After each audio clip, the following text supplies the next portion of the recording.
क्या आपने कभी अपने मॉम के हाथों के बने हुए पकवानों को छुपा छुपा के खाया है या अपने डैड की पॉकेट से बिना उनकी परमिशन के पैसे निकाले हैं?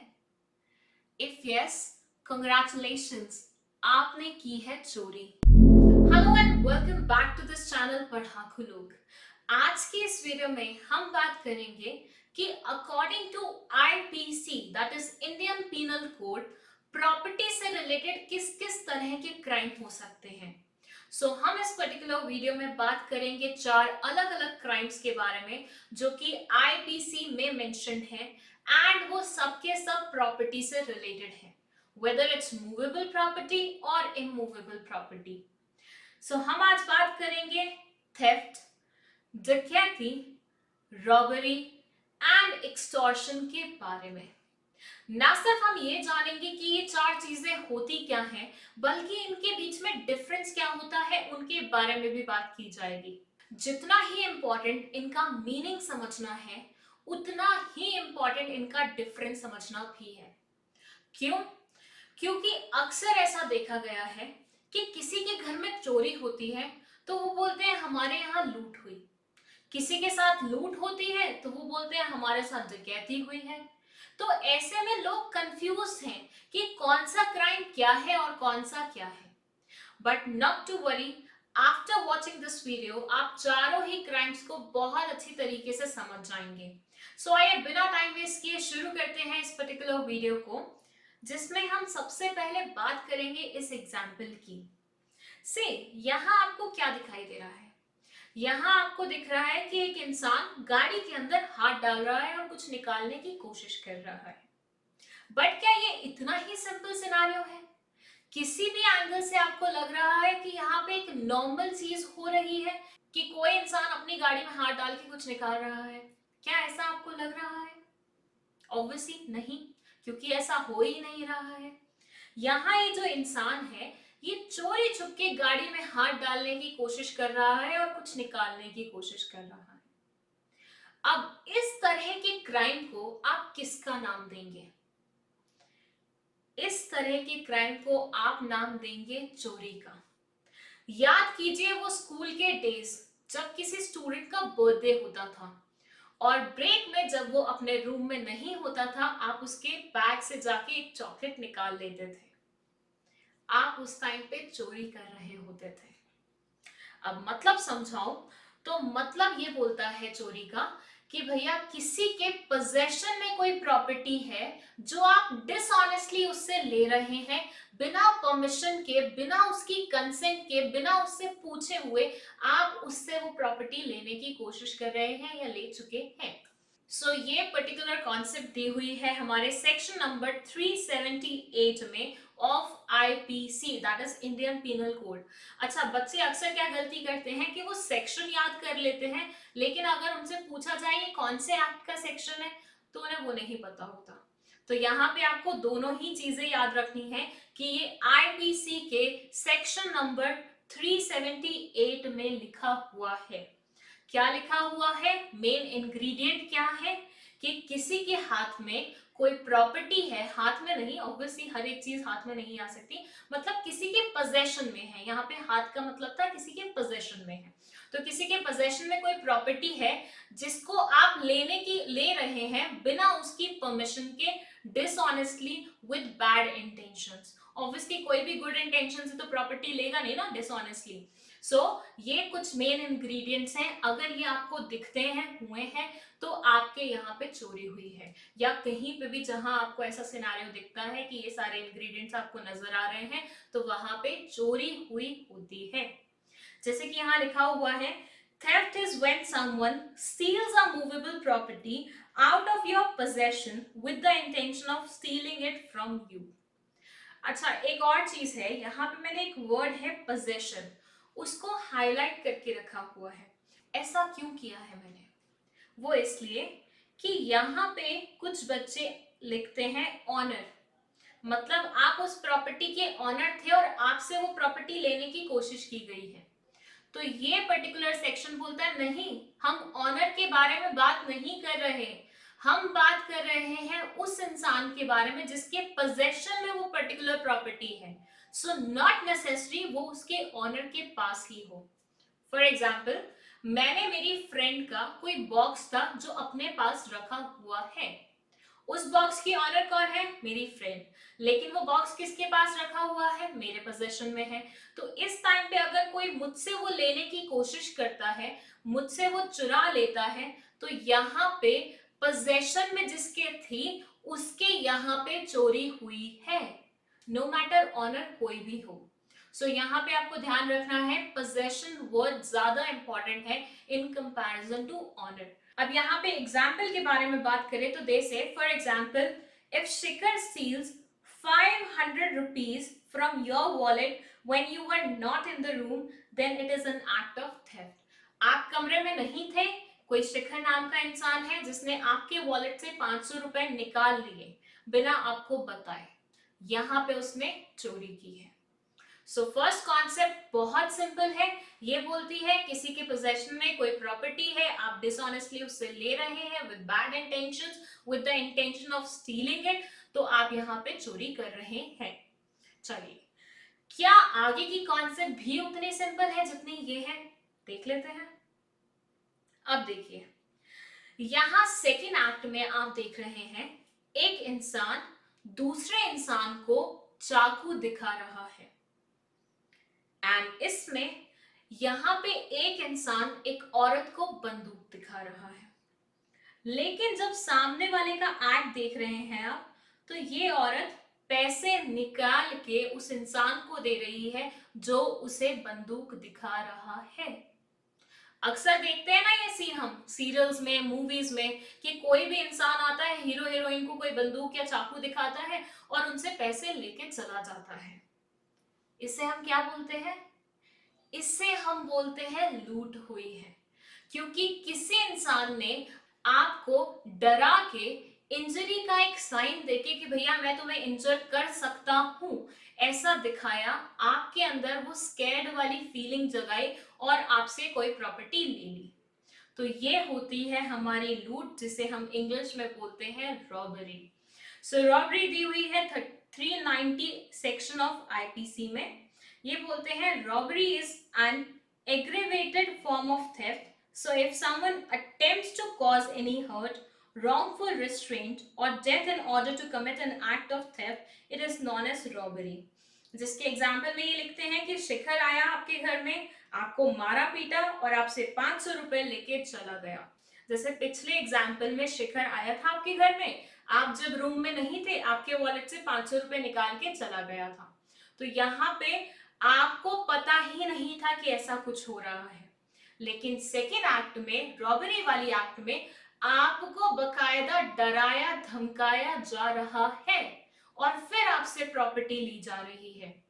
तो इसे हम बोल देते हैं रॉबरी। मतलब एक ऐसा सिनेरियो जब आपसे आपकी प्रॉपर्टी छीनी जा रही है, ये नहीं कि चुराई जा रही है, ये नहीं कि आपको बिना बताया उठाया जा रहा है, आपके सामने बकायदा आपको डरा के आपसे प्रॉपर्टी ली जा रही है और एक और क्राइम किया जा रहा है प्रॉपर्टी से रिलेटेड।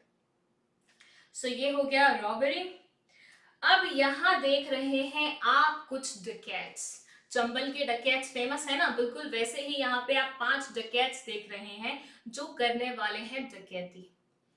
बट डकैती होता क्या है मैम, वो तो एक्सप्लेन किया नहीं आपने। तो बेटा देखिए, जब भी 5 या 5 से ज्यादा लोग मिलके किसी को डराने का काम करते हैं, उनसे पैसे लेने का काम करते हैं, इसे हम बोल देते हैं डकैती। यहाँ पे जो सबसे मेन इंग्रेडिएंट है वो ये है कि 5 लोग मिनिमम होने चाहिए, चाहे प्लानिंग प्लॉटिंग में इन्वॉल्व हो, चाहे एग्जीक्यूशन में इन्वॉल्व हो, लेकिन 5 पीपल मिनिमम होने चाहिए, तभी डकैती होती है। डकैती दिया हुआ है हमारे सेक्शन नंबर 391 ऑफ आईपीसी में। ये बोलते हैं डकैती इज अ क्राइम। अच्छा, वन मोर थिंग, इसे इंग्लिश में डकैती प्रोनाउंस किया जाता है, लेकिन क्योंकि हिंदी में हम डकैती बोलते हैं तो I will be calling it डकैती ओनली। डकैती is a crime when 5 or more people commit or attempt to और aid someone to commit an act of robbery together, मतलब यहाँ पे भी रॉबरी ही हो रही है, डराया धमकाया ही जा रहा है, लेकिन मिनिमम 5 लोग इन्वॉल्व हैं। पिछले वाली रॉबरी में जो एक्चुअल रॉबरी थी उसमें सिर्फ एक ही इंसान था जो आपको डरा धमका रहा था, या 2 होंगे या 3 होंगे, लेकिन जब वो 5 हो जाते हैं, चाहे वो मिलके एग्जीक्यूशन कर रहे हो या फिर उन्होंने प्लानिंग की हो, अटेम्प्ट किया हो या हेल्प की हो, असिस्ट किया हो, किसी भी सिनेरियो में 5 लोग मिलके जब किसी को डरा धमका के पैसे वसूल करते हैं, प्रॉपर्टी वसूल करते हैं, तो उसे हम बोल देते हैं डकैती। यहाँ एग्जाम्पल में लिखा हुआ है, for example, Shikhar and his 4 friends come to your house and beat you up to steal your money and jewellery, then it is an act of डकैती। अगेन शिखर यहाँ पे भी आ गया जैसे पिछली 2 बार से आ रहा था। इस बार वो अकेला नहीं आया, इस बार वो आया अपने 4 दोस्तों के साथ, और आते ही आपको मारने पीटने लग गया, आपसे पैसे ले लिए, आपके घर में जितनी ज्वेलरी थी वो उठा ली और चला गया, ये सब लेके अपने दोस्तों के साथ। तो यहाँ पे उसने क्या किया, यहाँ उसने डकैती की है। लास्ट कॉन्सेप्ट है हमारी ये जो आप देखेंगे अब। सी, मूवीज में अक्सर एक पर्टिकुलर सीन आता है जहां पे हीरो हीरोइन के फोटोज खींच के उन्हें ब्लैकमेल किया जाता है। समटाइम्स विलेंस के फोटोज खींच के उन्हें ब्लैकमेल किया जाता है। देखिए ना, कोई किसी का मर्डर कर रहा होता है, फोटो क्लिक कर और बाद में बोलते हैं कि अगर आपने मुझे पैसे नहीं दिए तो मैं ये फोटोज क्या कर दूंगा, या तो वायरल कर दूंगा, सोशल मीडिया पे डाल दूंगा, वरना पुलिस वालों को दे दूंगा।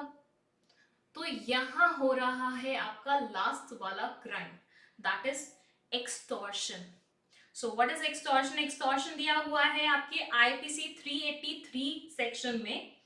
ये बोलते हैं, whoever intentionally puts any person in fear of any injury to that person or any other, thereby dishonestly induces the person so put in fear to deliver to any person any property or valuable security।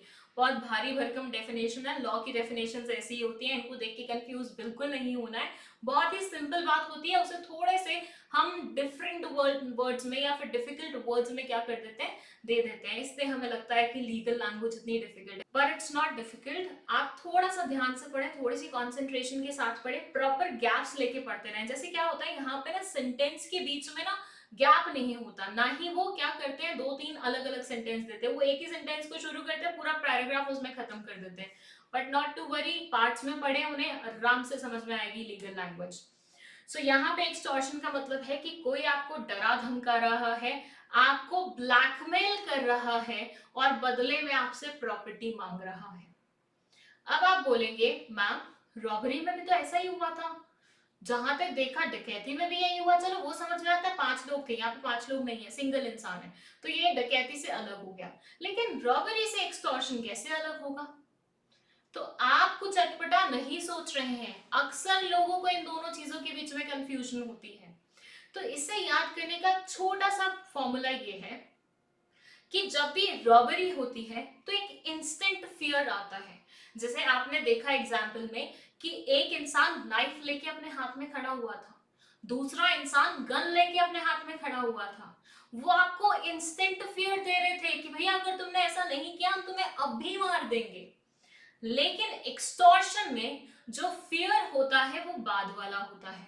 जैसे कि photo click की, बोला अगर तुमने मुझे पैसे नहीं दिए 10 दिन के अंदर अंदर तो मैं ये फोटोज वायरल कर दूंगा, तो यू गॉट 10 डेज का टाइम यहाँ पे।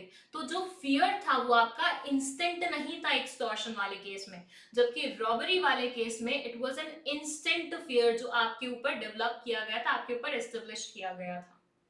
नाउ आई होप आपको ये चारों ही कॉन्सेप्ट समझ में आए हैं। अगर मैं आपको रिवाइज कराऊं तो चोरी सबसे सिंपल वाली होती है, जिसमें क्या होता है, कोई इंसान आपसे बिना पूछे आपकी प्रॉपर्टी को डिसऑनेस्टली चुरा लेता है। रॉबरी में वही आपको डराया धमकाया जाता है और आपसे प्रॉपर्टी छीन ली जाती है। फिर बात होती है डकैती की, तो वहां आ जाते हैं 5-5 डकैत, चाहे पांचों साथ में आते हैं या किसी ना किसी तरह से असिस्ट करके एक दो को भेज के काम चलवाते हैं। और लास्टली आती है आपकी एक्सटॉर्शन, जहां पे आप इंसान के अंदर भय तो क्रिएट करते हैं, लेकिन ये भय इंस्टेंट नहीं होता, थोड़ा सा आपको टाइम ड्यूरेशन मिल जाता है। तो ये हुई हमारी 4 कॉन्सेप्ट्स। आइए अब समझते हैं हम सबसे इंपॉर्टेंट पार्ट इस पर्टिकुलर वीडियो का, that is difference between. First है डिफाइंड। तो थेफ्ट डिफाइंड है हमारे सेक्शन नंबर 378 में, एक्सटॉर्शन है 383 में, फिर है रॉबरी 390 में, और डकैती है 391 में। सो सीक्वेंस में दिए हुए हैं, जैसे कि आप देख सकते हैं रॉबरी और डकैती बिल्कुल साथ साथ दिए हुए हैं, उनसे पहले थेफ्ट और एक्सटॉर्शन एक के बाद एक दिया हुआ है, मतलब थोड़ा सा डिफरेंस है ऑब्वियसली, ठीक है। फिर है सब्जेक्ट मैटर। सब्जेक्ट मैटर में ये बोलते हैं थेफ्ट जो है वो मूवेबल प्रॉपर्टी का होता है। अब आप थोड़ा सा ध्यान से खुद ही समझिएगा। मेरा एक घर था, ठीक है। अब कोई इंसान मुझसे वो घर हथियाना चाहता है, तो क्या वो चोरी छुपके रात को आएगा, घर को उठा के अपने साथ ले जाएगा? Will it be possible? I don't think so. So यहाँ पे आप अगर थोड़ा सा कॉमन सेंस लगाएं तो इमूवेबल प्रॉपर्टी को कोई चुरा ही नहीं सकता है इतना इजीली। तो मूवेबल प्रॉपर्टी यहाँ पे हमारा सब्जेक्ट मैटर रहता है, जबकि एक्सटॉर्शन में मूवेबल भी हो सकता है, इमूवेबल भी हो सकता है, रॉबरी में भी मूवेबल भी हो सकता है, इमूवेबल भी हो सकता है, और डकैती में भी same, movable as well as immovable. Then है कंसेंट। अब थेफ्ट में तो किसी ने आपसे पूछा ही नहीं, किसी ने आपको बताया ही नहीं, चोरी छुपकी आपके यहाँ से कोई चीज चली गई, तो यहाँ पे कंसेंट इन्वॉल्व नहीं होता है।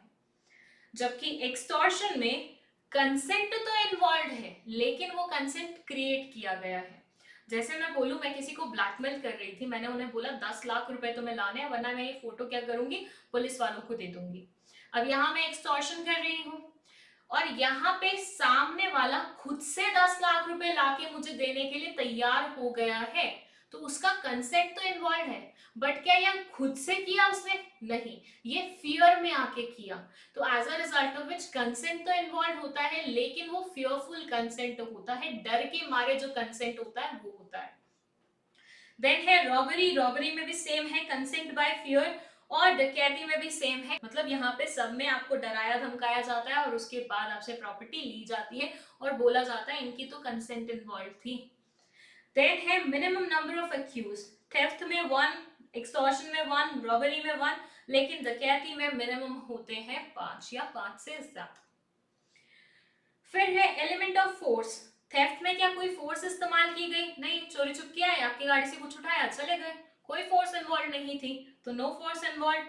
एक्सटॉर्शन में यस फोर्स इन्वॉल्व थी, रॉबरी में भी थी और डकैती में भी थी, क्योंकि इन तीनों में ही कहीं ना कहीं आपको डराया धमकाया जा रहा था, आपसे फोर्सफुली वो काम कराया जा रहा था, आप अपने मन से नहीं कर रहे थे वो सारी चीजें। देन है अटेम्प्ट्स। अटेम्प्ट्स कौन से सेक्शन में कवर्ड है वो सब लिखा हुआ है यहाँ पे।